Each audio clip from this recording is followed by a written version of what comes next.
Poon translation continuing.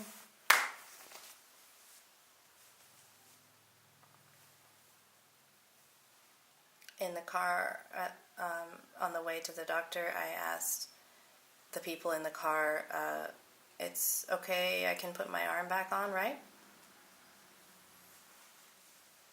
When I saw my arm, people said, no problem. The people said, no problem. It's going to be fine. You'll be able to write. It's going to be like normal soon. They told me that all the way to the doctor. When I arrived at the doctor, 3 different places, they did not have the right tools to fix me. So, around 6 hours when I arrived at the doctor in Phnom Penh, Kantabopa Hospital. I also had to wait a long time. I had to wait for to do a signature and something, and I was covered in blood. I was full of blood. Around 6 o'clock in the evening, they took me to the place to have surgery.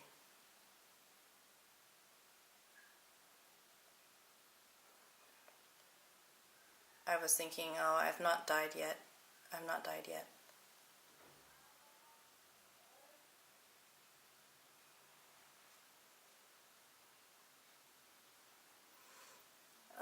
Something like before I went to the surgery, he was thinking, I did not die yet. And then when he finished the surgery and he woke up, he looked down at his arm and he didn't remember he didn't remember the accident, he didn't remember anything at that time when he woke up. And he looked down at his arm and he said, my arm, where's my arm, where's my arm? Where is my arm? They said your arm got cut off in the machine, and I cried. When I cried, at that time I was crying, my family came, and I told my mother, I'm so sorry, I can't help you anymore. I lost my arm. I'm so sorry. In the future, I'm so sorry that I can't help you anymore in the future because now I am disabled. I can't help you anymore. At that time, I felt like I didn't want to live anymore. I was so embarrassed. And I hated my life. Why am I different than everybody since I was a baby until now? I'm 14 years old already. When I was really young, they called me the child the bad name, the child who has no father. And now they will say I'm disabled as well.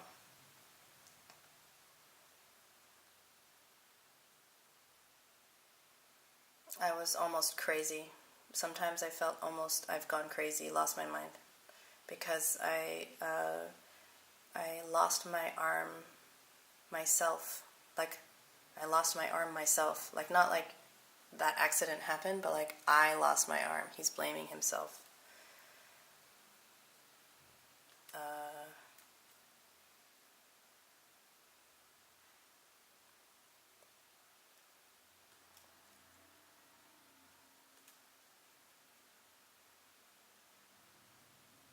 And I couldn't, after first they called me the bad name for losing my father, then they're going to say that I'm disabled and call me bad names, and I can't help my mother, can't support my mother.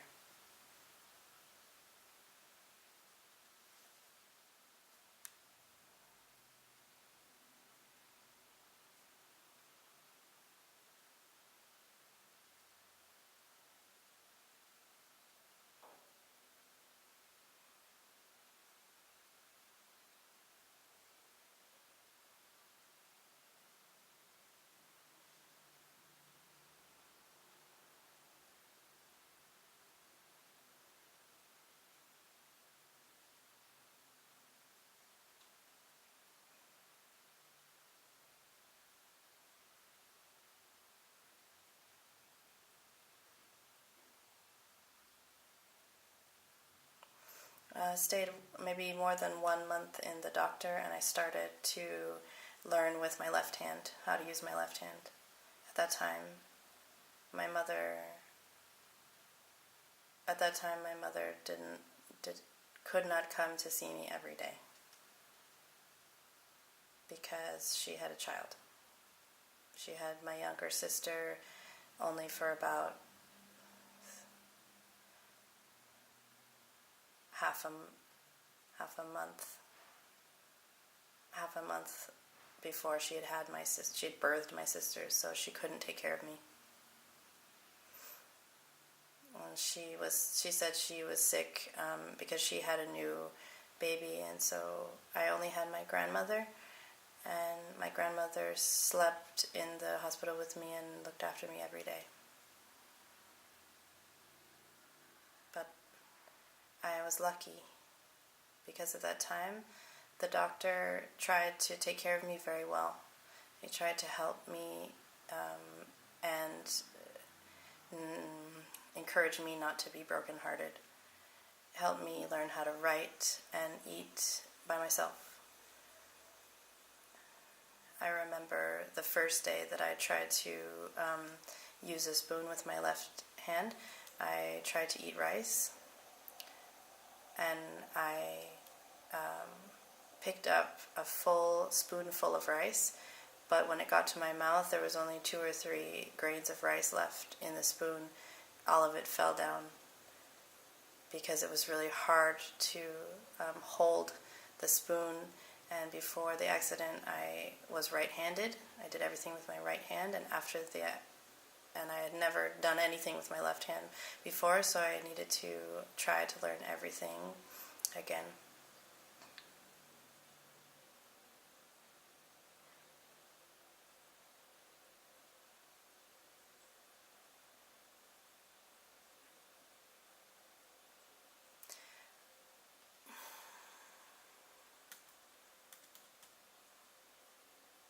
Oh.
Okay.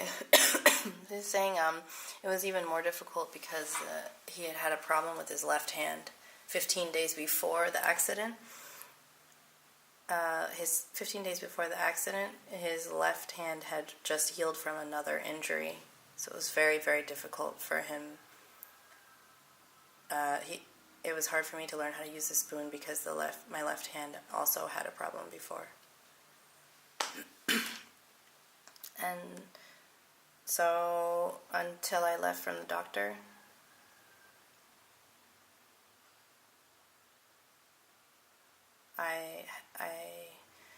after I left the doctor, I still didn't go back to Kempot. I went to Kampong Chinang.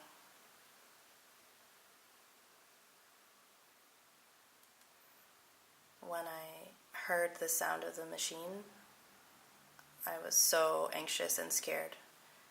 I was still scared of the machine. Maybe half a month, maybe half a month later, my mom stopped working at the factory and returned to Kempot. She asked the boss of the brick factory for money, for compensation, because I'm disabled now. I can't do anything now in Cambodia. I can't do anything now, and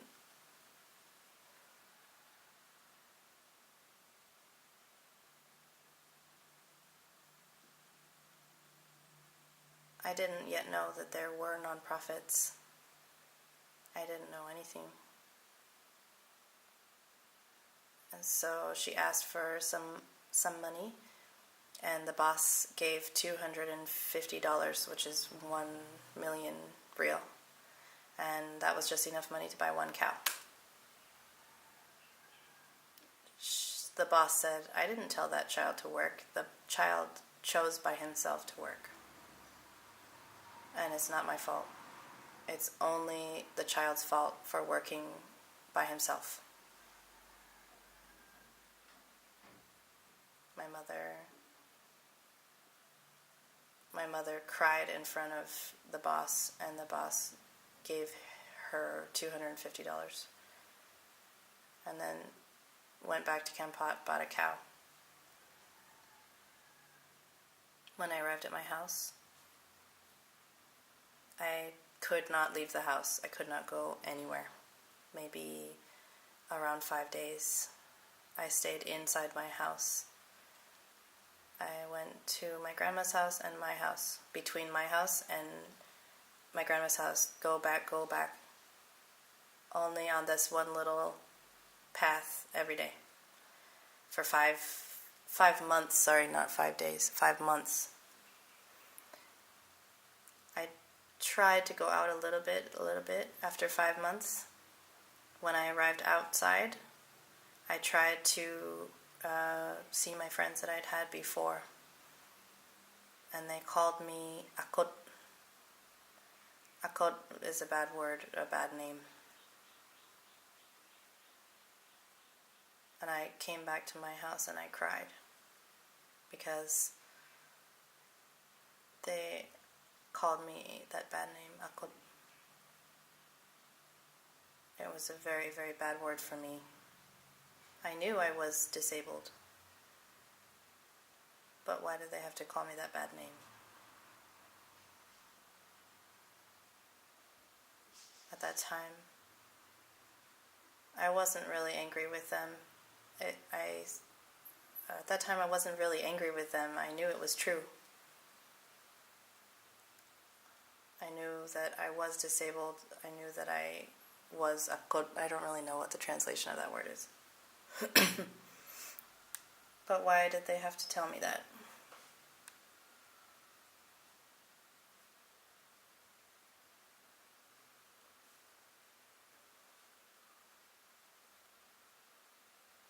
He's speaking in a way that I can't understand because he's imitating what the villagers were saying.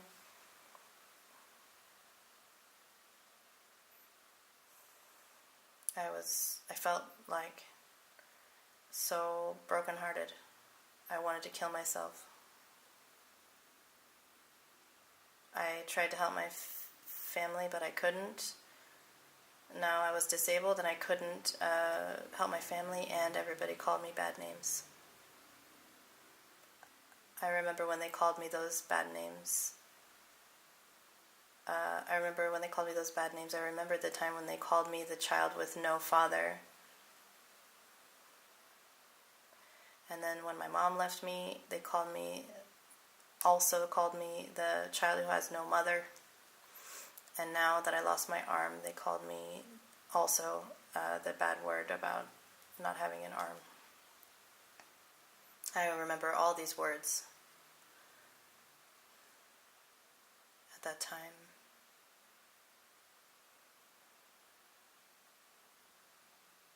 A little bit later, a later day, I went outside. I went to my aunt's house that was far away from my house, maybe 1 kilometer.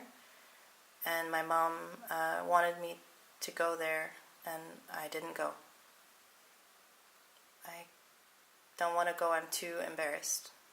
I don't know how to go outside of the house. Sometimes I would go out to look after the cows. Because now I had a cow, so I needed to take care of my cow.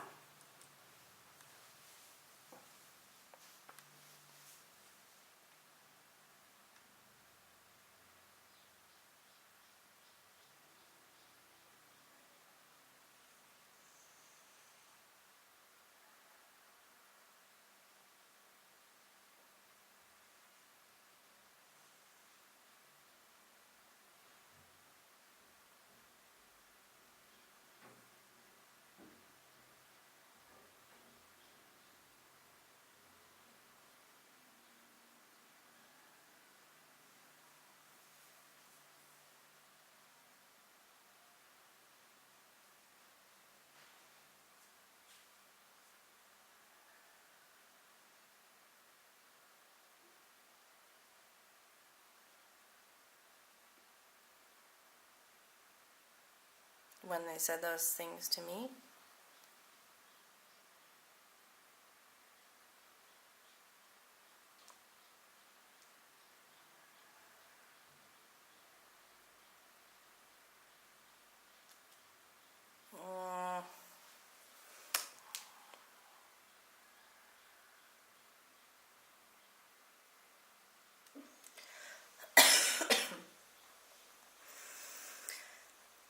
He's talking about later he arrived at his, or like another person came to his house and started talking to him and joking with him about not having an arm. And he said, "What did you call me? I want to ask you something for a second." And I said, "What do you want to ask me?" And at that time, maybe I was 17 years old already or something. Okay, stop. I need to change cards. Okay.